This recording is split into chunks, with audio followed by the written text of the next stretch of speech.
Vince Muscat magħruf bħala l-Koħħu ġie kkundannat 15-il sena ħabs għall-involviment tiegħu fil-qtil ta' Daphne Caruana Galizia. Fil-qorti 3 wara nofsinhar, Muscat ammetta l-akkużi miġuba kontrih u floti tas-sentenza l-imħallef Edwina Grima tat is-sentenza wara qbil bejn id-diviża tal-Koħħu u l-prosekuzzjoni. L-imħallef ġibdet l-attenzjoni tal-imputata l-ammissjoni ta' delitt gravi u qalet lil Vince Muscat jekk irridx li jiġu ripetuti lilu l-akkużi, iżda Long Vince Muscat qal li m'hemmx il-ħtieġa.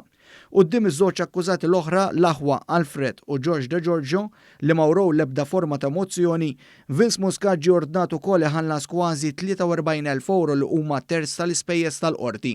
Fl-istess jum ta' dan l-iżvilupp ġie rapportat li Vince Muscat ġie rakkomandat li jingħata l-maħfra presidenzjali biex jgħin fil-każ tal-qtil tal-avukat Carmel Kirkhope li seħħ fl-2015. Din ir-rakkomandazzjoni ngħatat fl-laqgħa tal-Kabinett it-tnejn filgħodu.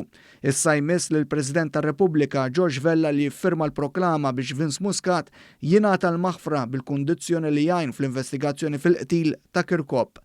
L-avukat Carmel Kirkhope kien inqatel kiesaħ u bieret b'4 tieri ta' arma tan-nar f'kumpless tal-garaxxijiet f'Birkirkara fit-8 ta' Ottubru tal-2015. Il-Kabinett ma kienx approva t-talba tal-Koħħu biex jingħata l-maħfra għall-involviment tiegħu fil-qtil ta' Daphne Caruana Galizia.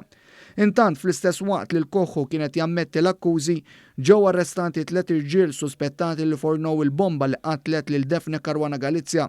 Skont rapporti dawn huma l-aħwa Adrian u Roberta Gius magħrufa bħala tal-Maksar u Jamie Vella. Intant il-Pulizija wettqet operazzjoni fil-Baħrija.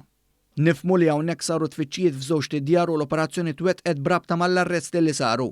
Għal xi mumenti fil-limiti ta' triq is-sajf ta' San Martin fil-Baħrija kien hemm preżenza qawwija ta' pulizija armati u lebsin il-balaklavi.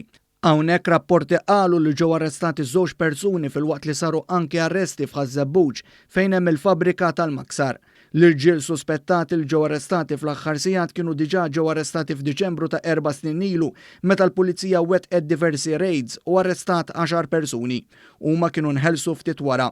Allegatament it-3 irġiel suspettati li supplexxew il-bomba ta' istruzzjonijiet ċari lill-allegat eżekuturi fil-qtil ta' Caruana Galizia dwar kif se jisplodu l-bomba fil-karozza ta' Caruana Galizia.